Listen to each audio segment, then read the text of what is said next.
This is the demonstration problem. ये यहाँ पर भी सॉल्व हुआ है और मैं समझता हूँ कि डिमॉन्स्ट्रेशन प्रॉब्लम मैं आपको यहीं से करा देता हूँ फ्रॉम दी नोट्स, मतलब यहाँ पे वो आगे गिवन है। इसके बाद जो प्रॉब्लम्स एंड पे, चैप्टर के एंड पे जो गिवन है वो मैं एक्सेल पे सॉल्व कर लेता हूँ। ठीक हो गया जी। अब हम थोड़ा सा डिमॉन्स्ट्रेशन प्रॉब्लम के ऊपर आ जाते हैं। ये डिमॉन्स्ट्रेशन प्रॉब्लम भी यहाँ पे सॉल्व है जी, और ये देखें ये आगे इसकी तमाम ट्रांजेक्शन्स गिवन है और नीचे ये सारे का सारा डिमॉन्स्ट्रेशन प्रॉब्लम सॉल्व हुआ है। तो मैं साथ साथ आपको इसको भी गाइड करूँगा कि ये कैसे होता है। This is a very important thing, ये बात जहन में रखिएगा कि ये आपके फाइनल्स में आता है क्वेश्चन और इसकी वेटेज भी होती है। इसके अंदर मैं थ्योरी भी देता हूँ और इसके अंदर मैं क्वेश्चन भी देता हूँ। क्वेश्चन भी कम से कम 10 से 12 मार्क्स का होता है, थ्योरी भी 2-3 मार्क्स की होती है, 3-4 मार्क्स की होती है, तो 15 मार्क्स का कम से कम ये क्वेश्चन आपके फाइनल्स में ज़रूर होता है। तो इसकी इंपॉर्टेंस बड़ी ज़्यादा है। वो थ्योरी की भी है जो इससे पहले है, bank statement, bank reconciliation statement के अंदर कौन कौन से इंपॉर्टेंट आइटम्स हैं, या बैंक आपके बिहाफ पर क्या जो है वो एक्टिविटीज़ परफॉर्म करता है, चेक डिपॉजिटिंग और debiting and crediting. So you must know this. ये तमाम चीज़ें जो हैं वो आपको पता होनी चाहिए। ओके, अब जो है हम स्टूडेंट्स डिमॉन्स्ट्रेशन प्रॉब्लम नंबर 1 को रीड आउट करते हैं और देखते हैं कि ये डिमॉन्स्ट्रेशन प्रॉब्लम नंबर 1 जो है वो क्या कह रहा है। रीड आउट करते हैं जी इसको from the very start. Prepare a bank reconciliation for Jambor enterprise for the month ended November 30, 2005। Jambor enterprise के लिए आप बैंक रिकॉन्सिलेशन स्टेटमेंट बनाएं जी। The following information is available to reconcile the Jambor enterprise book balance of cash with its bank statement balance as of November 30, 2005। सो ये जो है जैम्बोर enterprise के आगे इसमें बैलेंसेस हैं, इसको हम देख लेते हैं। First one transaction is after posting is complete on November 30, company book balance of cash is $16,380 debit balance, but it's bank statement shows the 38,520। अब एक ही स्टेटमेंट में उसने दोनों बैलेंसेस बता दिए। कंपनी का बुक बैलेंस भी बता दिया है जो कि 16,380 का है, और बैंक स्टेटमेंट बैलेंस भी शो कर दिया जो कि 38,520 का है। इसका मतलब तो ये हुआ कि ये दोनों में देखें कितना डिफरेंस आ रहा है कि बुक बैलेंस में इतना कम बैलेंस शो हो रहा है 16,380 का। इसका मतलब है कंपनी को बहुत सारी चीज़ों का पता ही नहीं है, और बैंक स्टेटमेंट को बहुत ज़्यादा बैलेंस शो हो रहा है, that 38,520। So they are number of items that are misplaced. बहुत सारी ऐसी चीज़ें हैं कि जो अभी तक पता ही नहीं, नॉलेज में नहीं है, ना बैंक के ना कंपनी के। अब देखना है कि वो कौन कौन सी चीज़ें हैं। ठीक हो गई। अब ये दोनों उनके बुक बैलेंस का बिगनिंग बैलेंस क्या होगा जी, 16,380 होगा, और बैंक का बिगनिंग बैलेंस क्या होगा जी, 13,520 होगा, जो कि मैं आपको नेक्स्ट पेज में बता भी देता हूँ। ये देखें bank statement balance is 38,520 and book balance is 16,380। Jambor enterprise bank reconciliation statement November 30, 2005। ठीक हो गया जी। Okay, cheques number 2024 for $4810 and cheque number 2036 for $5,000 are outstanding. क्या होता है स्टूडेंट्स, मुझे अब ज़रा पहले आप सोचें कि आउटस्टैंडिंग चेक्स को हम कहाँ से ऐड करते हैं या डिडक्ट करते हैं। सबसे पहली बुनियादी बात है कि आउटस्टैंडिंग चेक्स होते क्या हैं, सबसे पहला क्वेश्चन। ठीक, आउटस्टैंडिंग चेक्स होते हैं जी कि जो कंपनी ने किसी के अपने कस्टमर के नाम पे इशू किए हैं उसको पेमेंट करने के लिए। ओके डियर स्टूडेंट्स, तो हम डिमॉन्स्ट्रेशन प्रॉब्लम नंबर 1 कर रहे थे और इसमें मैं आपको विद सॉल्यूशन जो है वो इसको गाइड कर रहा था। हमने फर्स्ट एंट्री जो है वो देख लिया नंबर ए, जिसमें हमने बुक बैलेंस 16,380 का देखा कि वहाँ पे नोट हुआ है बैंक रिकॉन्सिलिएशन स्टेटमेंट में, और एक तरफ बैंक स्टेटमेंट बैलेंस जो है जो कि 38,520 का है, ये भी वहाँ पे स्टेट हुआ है। सो हमने इन दोनों को रिकनसाइल करना होता है, बैंक स्टेटमेंट को और कंपनी की बुक बैलेंस को, बुक स्टेटमेंट को। स्टेटमेंट नंबर बी हमने कहा था कि cheque number 2024 is for $4810 and number 2036 for 5,000 are outstanding. Outstanding cheques कौन से होते हैं जी, आउटस्टैंडिंग चेक्स वो चेक्स होते हैं कि जो आपने जैम्बोर इंटरप्राइज ने अब किसी को पेमेंट करनी है। जैम्बोर इंटरप्राइज ने शायद किसी से कुछ परचेज़ किया और उसकी अब ज़ाहिर उसको उन्होंने पेमेंट करनी है उस पार्टी को, तो उसके लिए जैम्बोर इंटरप्राइज ने चेक इशू किए हैं। जैम्बोर इंटरप्राइज ने तो ये चेक इशू कर दिए उस पार्टी के नाम पर उसको पेमेंट करने के लिए, बट उस पार्टी ने अभी तक वो चेक अपने बैंक में प्रेजेंट शायद नहीं किया, वो उसके पास पड़े हुए हैं। That's why these cheque are outstanding. अब जब कभी जो है वो ये चेक प्रेजेंट हो जाएंगे, जब कभी मतलब वो कंपनी जाती है और जाके वो अपने बैंक में प्रेजेंट करती है और पॉसिबली ये जो अमाउंट्स हैं $4810 और 5000 की अमाउंट, दो चेक्स की, अगर ये उस कंपनी के अकाउंट में अमाउंट ट्रांसफ़र हो जाती है, जैम्बोर के अकाउंट से उस कंपनी के अकाउंट में ट्रांसफ़र हो जाती है, तो फिर ये चेक कैंसिल हो जाएंगे, क्योंकि फिर इनकी कोई वर्किंग नहीं रहती, जो वर्किंग थी वो पूरी हो जाएगी। तो जब तक ये पेमेंट ट्रांसफ़र नहीं होती जैम्बोर के अकाउंट से, तब तक ये चेक आउटस्टैंडिंग है, और जिस दिन ये पेमेंट हो गई उस दिन ये चेक कैंसिल हो जाएंगे, कैंसिल चेक्स। ठीक हो गया जी।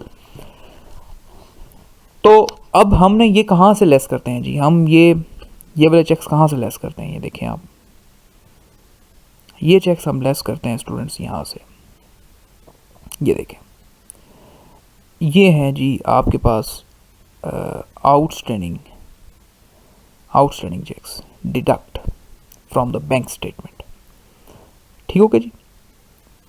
हमने कहा था deposit in transit bank statement में ऐड होता है और आउटस्टैंडिंग चेक्स बैंक स्टेटमेंट से लेस होते हैं।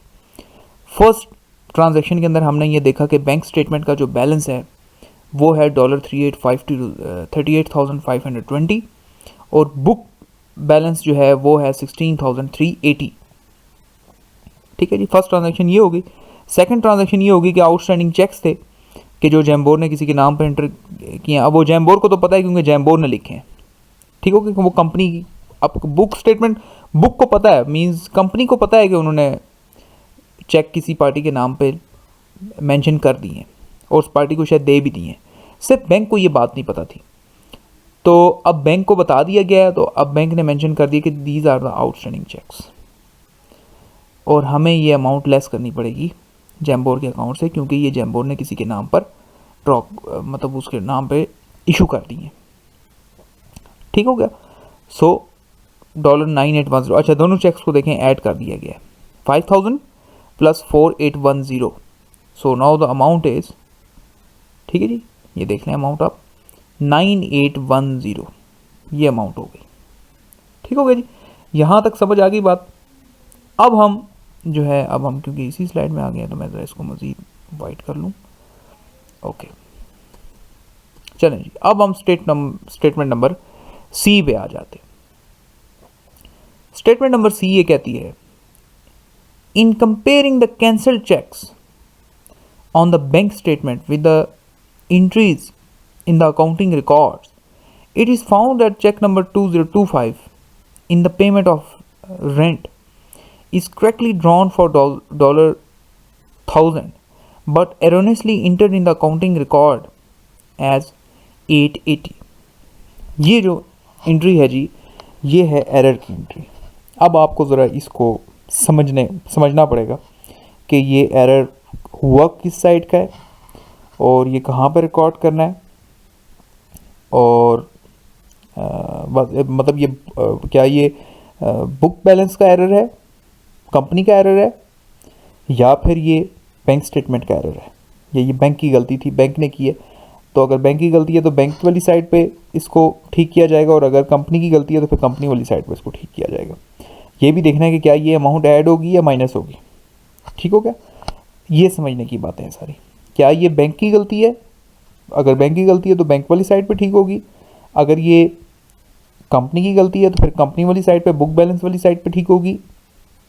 और ये भी देखना पड़ेगा कि either this amount is over stated और अंडर स्टेटेड। ठीक हो गया, और अगर ओवर स्टेटेड है तो माइनस करनी पड़ेगी, ठीक है, अगर अंडर स्टेटेड है तो ऐड करनी पड़ेगी। ठीक हो गया जी। तो अब इसको, इस एंट्री नंबर सी को हम समझने की कोशिश करते हैं। Okay, so in comparing the cancelled cheques मैंने आपको अभी बताया था, इस जो लास्ट बी स्टेटमेंट थी कि जो आउटस्टैंडिंग चेक्स, जब वो कंपनी जिस कंपनी के नाम पर जैम्बोर ने चेक इशू किया है, जब वो अपने बैंक में जाके चेक प्रेजेंट करेगी, और फिर क्या होगा, फिर ये होगा कि जैम्बोर के बैंक से अमाउंट निकलेगी और उस कंपनी के अकाउंट में चली जाएगी। ज़ाहिर है जैम्बोर ने उसको पेमेंट की है थ्रू चेक्स, ठीक हो गया। सो जब ये हो जाएगा तो वो चेक कैंसिल हो जाएंगे। तो जब हम ये देख रहे थे कि कौन कौन से कैंसिल चेक हैं, मींस के जैम्बोर कंपनी ये देख रही थी कि कौन कौन से कैंसिल चेक हैं, और बैंक स्टेटमेंट में हम देख रहे थे कि कौन से चेक कैंसिल हो गए हैं, कि मींस कौन सी अमाउंट हमारे अकाउंट से निकल के ट्रांसफ़र हो गई है with the entries in the accounting records. जब हम ये देख रहे थे बैंक स्टेटमेंट में और उसको टैली कर रहे थे अपने अकाउंटिंग रिकॉर्ड के साथ, मींस कंपनी ये अब बात कर रही है कि जब हम बैंक स्टेटमेंट को देख रहे थे, वहाँ पे हम देख रहे थे कि कौन से चेक कैंसिल हो गए और हम उनको अपने अकाउंटिंग रिकॉर्ड्स के साथ मैच कर रहे थे। तो हमने ये देखा कि 2025 जो चेक है, चेक नंबर 2025, जो कि रेंट की पेमेंट के लिए था, वो करेक्टली ड्रॉ हुआ है for $1000, but erroneously entered in the accounting record as 880। इसका मतलब है ये कंपनी ने गलती की है। अकाउंटिंग रिकॉर्ड के अंदर वो चेक 880 से हमने मेंशन किया, हालांकि वो चेक था 1000 का। ठीक हो गया जी। अब स्टेटमेंट ज़रा समझने वाली है, यहाँ सेकंड लाइन से ही, it is found that cheque number 2025 in the payment of rent की पेमेंट करनी थी जैम्बोर इंटरप्राइज ने किसी और को। ठीक हो गया जी। तो इसका चेक बिल्कुल ठीक ड्रॉ किया है किसने, बैंक ने, मतलब वो था ही $1000 का, लेकिन बट एरनेसली, लेकिन गलती से हमने अपने अकाउंटिंग रिकॉर्ड के अंदर उसको 880 से जो है वो मेंशन कर दिया। तो इसका मतलब है कम अमाउंट से आपने मेंशन किया है। आपको $1000 लेस करना था अपने अकाउंटिंग रिकॉर्ड से, जो कि बैंक ने बिल्कुल ठीक किया है, लेकिन कंपनी ने अपने पास से उसको लेस किया जी $880 से, मींस कम अमाउंट से लेस किया। अब मज़ीद $120 कंपनी अपने पास से लेस करेगी, तो तब ये अमाउंट $1000 बनेगी।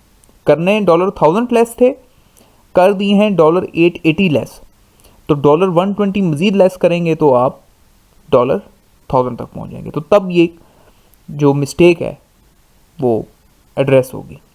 सो this mistake is basically is of the company. So जो इसकी एंट्री रिकॉर्ड होगी वो आपकी कंपनी साइड पे होगी, मींस बुक बैलेंस के अंदर। सो अब इसको देख लेते हैं, ये देख लें आप, recording error for $120, this one. ठीक हो गया, सॉरी, ये हो गया जी रिकॉर्डिंग एरर। ठीक हो गया, यहाँ तक आपको बात समझ में आई है स्टूडेंट्स, रिकॉर्डिंग एरर।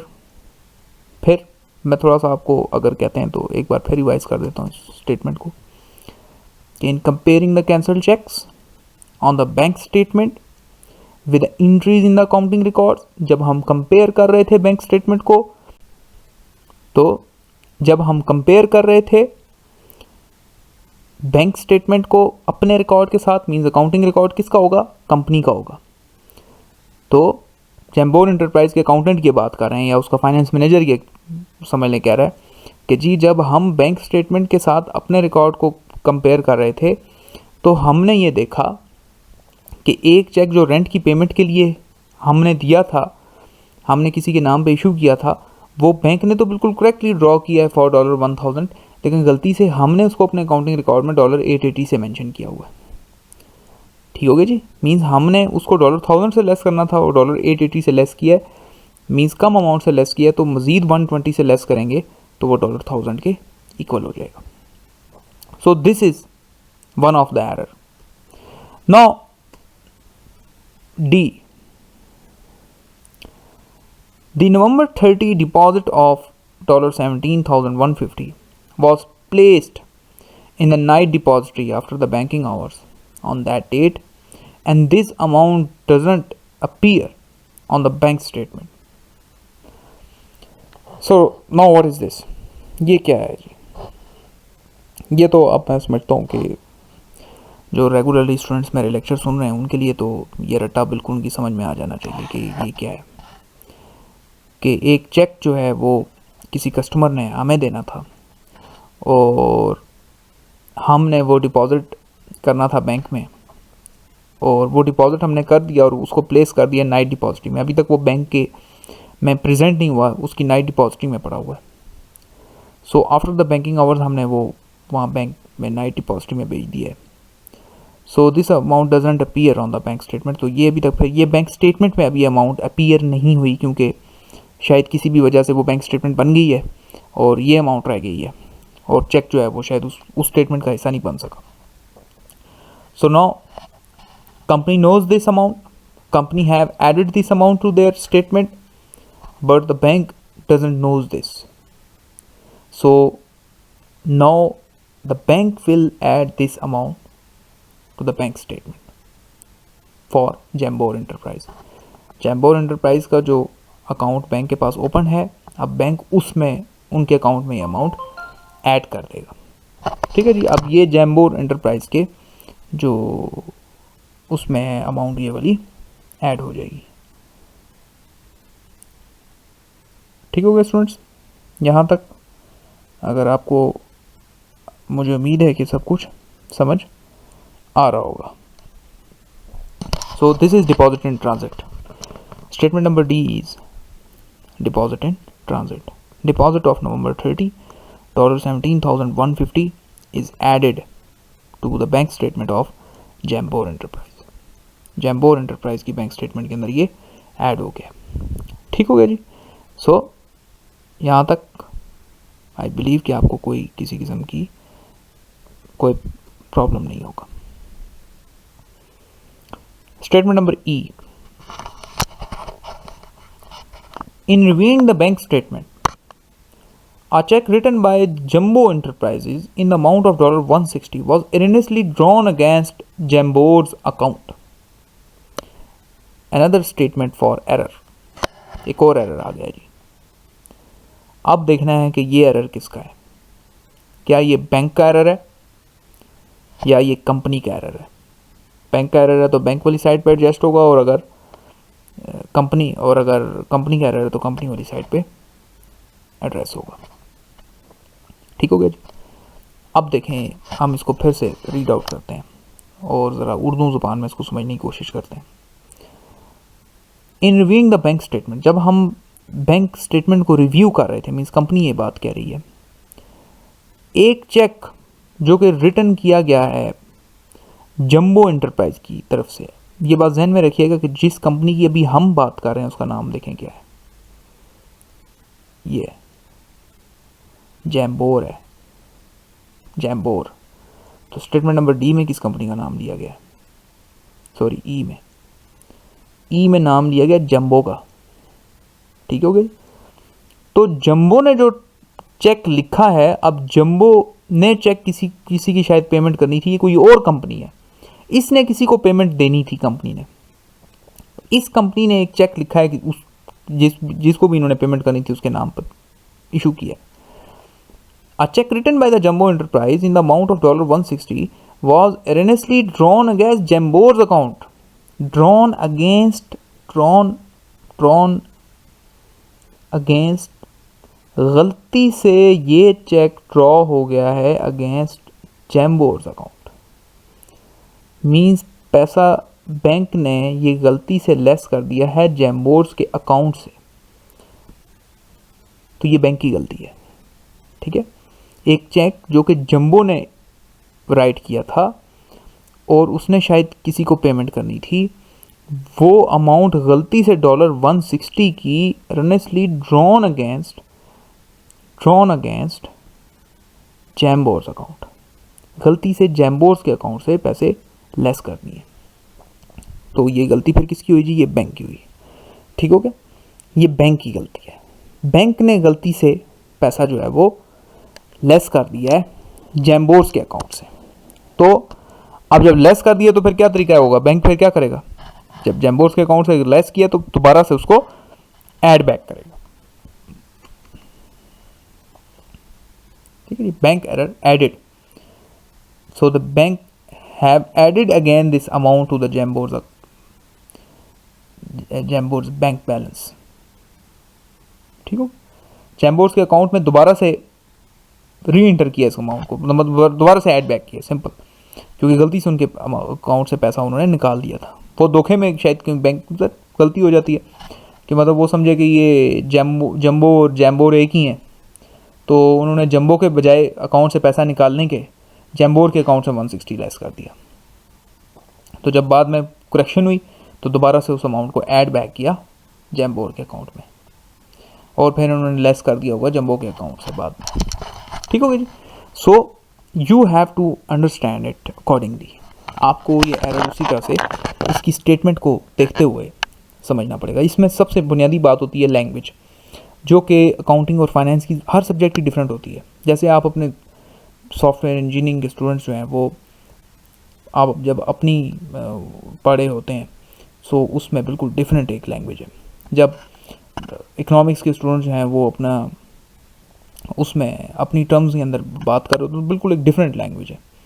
ठीक हो गया जी। यूटिलिटी और डिमांड एंड सप्लाई एंड ठीक हो गया जी, कंज्यूमर इंडेक्स और दी सॉर्ट ऑफ थिंग, ये तमाम लैंग्वेज हर सब्जेक्ट की डिफरेंट है। बायोलॉजी, मेडिकल साइंसेस, इसी तरीके से जब आप अकाउंटिंग फाइनेंस की बात कर रहे होंगे तो उसमें फिर लैंग्वेज आपको अकॉर्डिंगली इस तरह समझनी पड़ेगी। ठीक हो गया। जब आप उस कॉन्टेक्स्ट के अंदर, उस सिनेरियो के अंदर उस लैंग्वेज को समझने की कोशिश करेंगे तो फिर आपको लिए किसी किस्म का इशू नहीं होगा। Okay, next one. अगली बात क्या हो रही है? अगली बात हो रही है जी कि चलें ये ऊपर वाली ई तो हो गया, अब एफ पे आ गए। F, a credit memorandum enclosed with a bank statement indicates that bank collected $30,000 note and $900 of related interest on Jambor's behalf. This transaction was not recorded by Jambor prior to receiving the statement. I've told you before that the bank deliver the credit memorandum and debit memorandum to the company, then the company can able to understand कि कौन कौन सी receiving हुई हैं और कौन कौन सी payments हुई हैं कंपनी के बिहाफ पर। क्रेडिट मेमोरेंडम वो स्टेटमेंट है जो बताती है कि कौन कौन सी रिसीविंग हुई है कंपनी के बिहाफ पर, और डेबिट मेमोरेंडम वो स्टेटमेंट है जो ये बताती है कि कौन कौन सी पेमेंट्स हुई हैं कंपनी के बिहाफ पर। ठीक हो गई। दो किस्म की स्टेटमेंट्स जो हैं वो बैंक भेजता है कंपनी को, डेबिट मेमोरेंडम, क्रेडिट मेमोरेंडम। उससे कंपनी को पता लग जाता है जी कि हमारे बिहाफ पे क्या रिसीविंग की है बैंक ने और हमारे बिहाफ पे क्या पेमेंट की है बैंक ने, वो डेबिट मेमोरेंडम से पता लग जाता है। So F statement is of debit memorandum कि कंपनी के बिहाफ पर कौन कौन सी रिसीविंग्स हुई हैं। तो कौन कौन सी रिसीविंग हुई हैं जी? एक तो कोई नोट्स रिसीवेबल की अमाउंट थी, रिसीवेबल अभी है $30,000 का, $30,000 की एक रिसीविंग हुई, और $9,000 का कोई इंटरेस्ट है जो कि जैम्बोर के बैलेंस के ऊपर।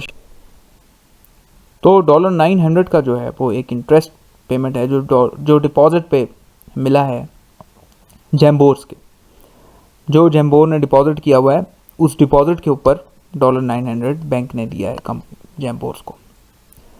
सो these are the two amounts, दो अमाउंट्स जो हैं वो मिली हैं। तो अब जो है वो अब ये अमाउंट जो है वो ऐड होंगी। ठीक हो गया। This transaction was not recorded by the Jambor, ये जैम्बोर ने रिकॉर्ड नहीं की prior receiving to the statement, मतलब जब उसको स्टेटमेंट मिलने से पहले जैम्बोर ने ये ट्रांजेक्शन रिकॉर्ड नहीं की हुई थी कि उसको 30,000 और 90,000 रिसीव हुआ। तो जैम्बोर इसको अपने पास रिकॉर्ड करेगा कैसे? कि उसको ऐड करेगा, क्योंकि ये दोनों रिसीविंग्स हैं, add collection of note $90,000, oh sorry 30,000 and interest earned 900. सो ये दो अमाउंट्स हैं जो कि ऐड हुई हैं। ठीक हो गया जी स्टूडेंट्स यहाँ तक। इसके बाद आ गया जी स्टूडेंट्स आपके पास जी, a debit memorandum of for $1100 lists a $1100 NSF checks received from a customer, Marilyn Welk. Jambor had not recorded the return of this check before receiving the statement. Jambor have not recorded the return of this check before receiving the statement. क्या हुआ जी? ये हुआ कि किसी customer ने पैसे देने थे, वही बात है डिपॉजिट एंड ट्रांसलेट था, तो जैम्बोर ने जो है वो ये 1100 का चेक जाके जमा करा दिया होगा बैंक में।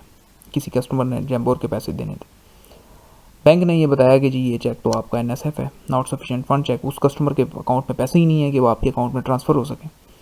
सो ये तो 1100 का चेक जो है ये NSF हो चुका है।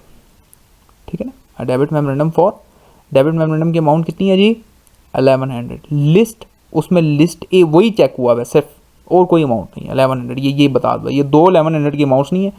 अब स्टूडेंट कई बार इसमें भी कंफ्यूज हो जाते हैं, और कई पेपर में चेक करता था कि दो अमाउंट्स दो बार 1100 मेंशन हुआ होता था, या जो भी NSF की अमाउंट्स थी वो सारी की सारी मेंशन हुई होती थी। तो इसमें ऐसा कुछ भी नहीं है, ये सिर्फ एक अमाउंट है। डेबिट मेमोरेंडम के अंदर वो कह रहा है कि जी 1100 था, जिसमें लिस्टिंग हुई हुई थी 1100 की चेक की, तो मतलब वही एक ही अमाउंट था NSF का, एक ही चेक था जिसकी बात उसमें डेबिट मेमोरेंडम के अंदर थी।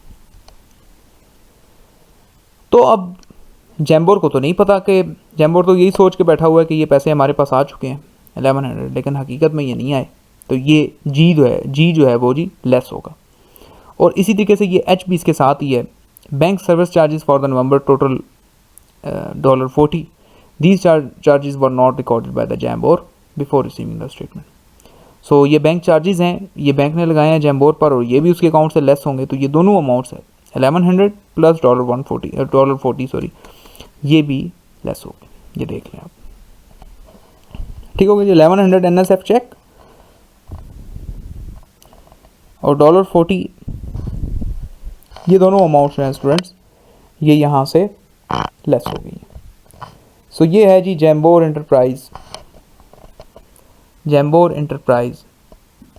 Bank reconciliation November 30, 2005। ये अब आपकी स्टेटमेंट जो है जी प्रिपेयर हो गई है। एडजस्टेड बैंक बैलेंस आप इसमें देख लें। अब देखें इसमें क्या हुआ, बैंक स्टेटमेंट में 38,520 ऐड हुई हैं ये दो अमाउंट, 17,150 प्लस बैंक एरर 160, ये दोनों ऐड हुए 17,310 बन गई ये अमाउंट। सो 38,520 में ये अमाउंट ऐड हुई, जो कि ऐड होनी थी 17,310 की, तो टोटल अमाउंट हो गई 55,830। उसमें से डिडक्ट हो गया आउटस्टैंडिंग चेक्स, तो 9810 के आउटस्टैंडिंग चेक्स थे, तो अमाउंट आ गई 46,020। बुक बैलेंस में 16,380 की अमाउंट थी, उसमें ऐड हुआ है 30,900 और डिडक्ट हुआ है 1260। ठीक हो गया जी। NSF plus error plus service charges, so ये लेस हो गया, और adjusted book balance is 46,020। So now the bank statement is reconciled with the book statement, book balance दोनों रिकनसाइल्ड हो गई।